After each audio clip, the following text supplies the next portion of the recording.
கிரிக் time ஃபேன்ஸுக்கு வணக்கம். So RCB அவங்களுடைய கடைசி 7 கேம் ஆட போறாங்க.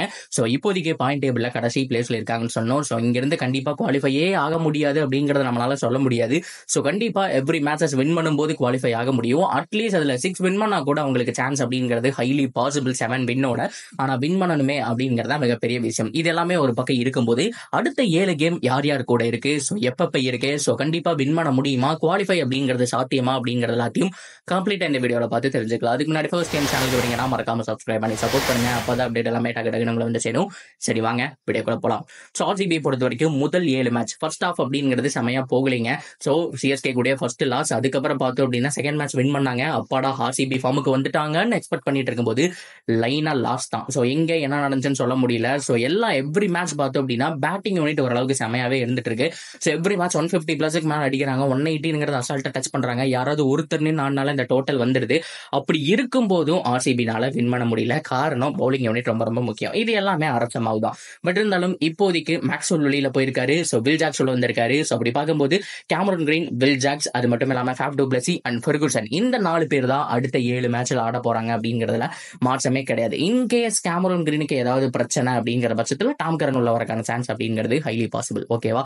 இது எல்லாமே ஒரு பக்கம் இருக்கட்டும். அடுத்த 7 மேட்ச் ரொம்பவுமே டஃப்பான மேட்சஸ் கேட்டா எஸ், ஒரு சில மேட்சஸ் அப்படிங்கிறது ரொம்ப டஃப்பான மேட்சஸ். சண்டே கேகேஆர் கூட விளையாடுறாங்க. ஸோ அது வந்துட்டு கொஞ்சம் பிக் மேட்சா இருக்கும். அதாவது சேசிங் கிடைச்சது அப்படின்னா ஆர்சிபிக்கு ஹை சான்ஸுங்க, ஹைலி பாசிபிள் சேஸ் பண்ணிடலாம். ஆனா ஃபர்ஸ்ட் பேட்டிங் கிடைச்சதுன்னா 200 அடிச்சாலும் திருப்பி அடிக்கிற அளவுக்கு அவங்க கிட்ட பேட்டிங் யூனிட் இருக்கு. அதுதான் இங்க மிகப்பெரிய பிரச்சனையே. ஸோ கேகேஆர் கூட அந்த மிகப்பெரிய கண்டத்தை தாண்டினா எஸ்ஆர்எச் கூட அடுத்த மேட்சஸ் அப்படிங்கறது வச்சிருக்காங்க. எஸ்ஆர்எச் பொறுத்த வரைக்கும் எக்ஸ்ட்ரானரியான ஒரு யூனிட் அதுல சான்ஸே கிடையாது. ஸோ பயங்கரமா விளையாண்டுட்டு இருக்காங்க. ஸோ இந்த மாதிரியான பேட்டிங் ஆட ஆடுவீங்க அப்படிங்கிற மாதிரி வெறித்தனமா. பட் இருந்தாலும் ஆர்சிபி கண்டிப்பா உங்களை பழி வாங்கி ஆகணும் அப்படிங்கிற மைண்ட் செட்டோட ரிட்டர்ன் போய் அடிக்க போறாங்க அப்படிங்கிற மாசம் கிடையாது. ஸோ பொறுத்திருந்து பார்ப்போம். இந்த 2 கேம் அப்படிங்கிறது கொஞ்சம் டஃப்பான கேம் அப்படிங்கிறதுல மாசமே கிடையாது. ஸோ இதை தொடர்ந்து ஜிடி கூட பேக் டு பேக் 2 கேம் இருக்கு. ஹோம் ஒன்னு அவே ஒன்னு அப்படிங்கிற மாதிரி குஜராத் டைட்டன்ஸ் கூட.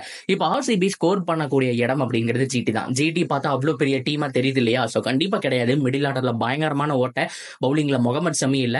ஓரளவுக்கு ஏதோ 2 மேட்சஸ் வின் பண்ணிருக்காங்க. ரஷீத் கான் நின்று அடிச்சதுனால ஒரு மேட்சும். சோ அந்த மாதிரி சோ அவங்க கம்ஃபர்டபுளான வெற்றி அப்படிங்கிறது ஒரு மேட்ச் கூட பண்ணலைங்க. சோ எல்லாமே ஏனா தானு ஆடிதான் ஜெயிச்சிருக்காங்க. சோ ஜிடியை ஓரளவுக்கு சுலபமா அடிக்க முடியும். சோ அந்த 2 மேட்சஸ் அப்படிங்கிறதுல இருந்து 4 பாயிண்ட் நம்ம எதிர்பார்க்கலாம். சோ அதே மாதிரி கேகேஆர், எஸ்ஆர்எச் இந்த 2 டீம் கூடயும் ஜெயிக்க முடியாட்டியும் ஏதாவது ஒரு டீமை டிஃபீட் பண்ணோம் அப்படின்னா சோ இவங்க கிட்ட இருந்து ஒரு 2 பாயிண்ட் அப்படிங்கறத எதிர்பார்க்கலாம். சோ இதை தொடர்ந்து பார்த்தோம் அப்படின்னா சோ பஞ்சாப் கூட ஒரு மேட்ச் இருக்கு. சோ பஞ்சாப் பொறுத்த வரைக்கும் ஒரு டீசென்டான ஸ்குவாட் தான். ஓகேன்னு சொல்ல முடியாது. என்னதான் ரபாடா சோ வந்துட்டு பவுலிங் யூனிட் ஓரளவுக்கு நல்லா இருக்குன்னு தான் சொல்ல முடியும். அவ்வளவு பெட்டரான யூனிட்னு சொல்ல முடியாது. சோ பஞ்சாப் கிங்ஸை பொறுத்த வரைக்கும் திணறிட்டு இருக்காங்க. அண்ட் சிக்கர் தவான் அவர் அந்த எப்ப ஃபிட் ஆவாருன்னு சொல்ல முடியல. சாம் கரனோட கேப்டன்சி தான்.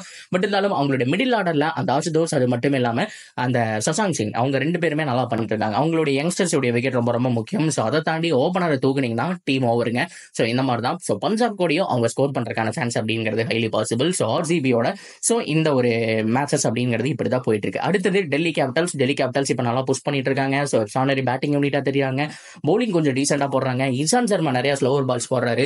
சோ டீம் பாக்குறக்கே சும்மா வெறித்தனமா இருக்குன்னு சொல்லலாம். சோ இவங்க ஓரளவுக்கு டஃப் கொடுப்பாங்க. சோ ஆர்சிபி சேசிங் கிடைச்சது அப்படின்னா டிசி கூடயும் வின் பண்றதுக்கான சான்ஸ் அப்படிங்கிறது highly possible. So DC, Punjab, அப்புறம் குஜராத் டைட்டன்ஸ் கூட 2 match and SRH and KKR சொல்லிட்டு 6 மேட்ச் முடிஞ்சது. சோ ஃபைனலா மே 18 இந்த வீடியோ போட்டதுல இருந்து கரெக்டா எக்ஸாக்டா 1 மந்த்ல ஆர்சிபி அவங்களுடைய லாஸ்ட் கேம் அப்படிங்கறத விளையாடுறாங்க. சோ மே 18 தான் அந்த லாஸ்ட் கேம் அப்படிங்கிறது வந்துட்டு நடக்குது.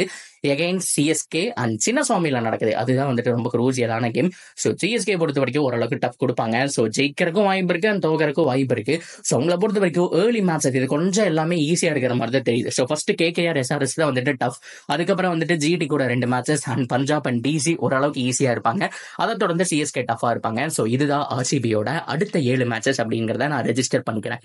சோ இப்போ ஆர்சிபி வின் பண்ணணும் அப்படின்னா எவ்ரி மேட்ச் க்ளோஸா எடுத்துட்டு போகணும். பிகாஸ் நெட் ரன் ரேட்டை இறக்கிடக்கூடாது. ஏதாவது ஒரு மேட்ச்ல 100 ரன் விதத்துல தோக்கிறது, 70 ரன் விதத்துல தோக்கிறது. சோ இந்த மாதிரிலாம் இருக்கவே கூடாது. அது மட்டும் இல்லாம வெறும் 120 ரன் 130 ரன் அடிச்சு அவங்க ஒரு 8 ஓவர் 10 ஓவர்ல சேஸ் பண்றதெல்லாம் இருக்கவே கூடாது. சோ எவ்ரி மேட்சஸ் ரொம்ப க்ளோஸா கொண்டு போகணும். அதுதான் வந்துட்டு ரொம்ப முக்கியமான விஷயம். சோ அதை தொடர்ந்து கேகேஆர், எஸ்ஆர்எச் இப்போ ஃபர்ஸ்ட் 2 மேட்ச் இருக்கு இல்லையா, அதுல கம்பல்சரி ஏதாவது ஒரு மேட்சஸ் அப்படிங்கறது வின் பண்ணி ஆகணும். கேகேஆர் இல்ல எஸ்ஆர்எச் 2 பேரையும் வின் பண்ணா சந்தோஷம் தான். ஆனா யாராவது ஒருத்தர் வின் பண்ணா கூட அடுத்து இருக்கக்கூடிய 4 கேமுமே அவங்க அவங்களுக்கு ஈஸி தான். ஒரு நல்ல கான்ஃபிடென்ட்டோட போவாங்க, நல்ல ஃபார்மோட போவாங்க அப்படிங்கிறது தான் வந்துட்டு ரொம்ப முக்கியமான விஷயம். ஸோ இந்த ஃபார்முலாவை பயன்படுத்தினா ஆர்சிபிக்கு ஒரு அவுட் சைட் சான்ஸ் இருக்கு. ஸோ இது போக நிறைய கால்குலேஷன்லாம் இருக்கு. ஒரு 7 மேட்சஸ் வின் பண்ணாலே போதுங்க, குவாலிஃபை ஆகலாம். பட் இருந்தாலும் எல்லா டீமுமே ஆல்மோஸ்ட் 3 மேட்சஸ் வின் பண்ணிட்டாங்க. ஸோ அவங்க தொடர்ந்து தோக்கணும், ஸோ ஆர்சிபி ஜெயிக்கணும்னு சொல்லிட்டு கால்குலேஷன் இருக்கு. பார்ப்போம், நிறைய தடவை இப்படி ஜெயிச்சிருக்கு. ஸோ ஆர்சிபியும் பார்த்தோம் அப்படின்னா ஆல்மோஸ்ட் குவாலிஃபை ஆயிருக்காங்க. இது எல்லாமே நடக்கக்கூடிய விஷயம் தான். ஸோ எல்லாமே ப்ராப்பரா போகணும் அப்படின்னா ஸோ அவங்களோட பேட்டிங் யூனிட், பவுலிங் யூனிட் கொஞ்சம் டீசெண்டா இருக்கணும். அண்ட் வில் ஜாக்ஸ் மேல பொறுப்புகள் இருக்குங்க. ஸோ கண்டிப்பா இந்த தம்பி அடிச்சுதான் ஆகணும். ஸோ மேக்ஸ்வெல்லும் ஃபார்ம்ல இல்ல அப்படிங்கிற பட்சத்துல தான் உன்னை கொண்டு வந்தாங்க, நீயாவது அடிப்பா அப்படிங்கிற பொறுப்பு இருக்கு. அண்ட் கேமரன் கிரீன் வாங்கின காசுக்கு ஏதாவது பண்ணுப்பா ராசா, ஒரு செஞ்சுரியாவது போடு இந்த சீசன்ல அப்படிங்கிற மாதிரி கேட்டிருக்காங்க. இதெல்லாம் விட்டு தள்ளுங்க. பவுலிங் யூனிட்னு ஒன்று இருக்கு. சிராஜ் வந்துட்டு திரும்பி உள்ள வருவாரானுங்கிறது ஒரு டவுட். அண்ட் ஃபர்கூசன் ஓரளவுக்கு நல்லா போட்டாருங்க. போன மேட்ச் எல்லாருமே அடி வாங்கினாங்க, அதனால ஃபர்கூசன் அடி வாங்கினாரு. பட் இருந்தாலும் இன்சைட் எஜ்ல நிறைய பவுண்டரிகள் போச்சு, 2 விக்கெட் அப்படிங்கறது எடுத்தாரு.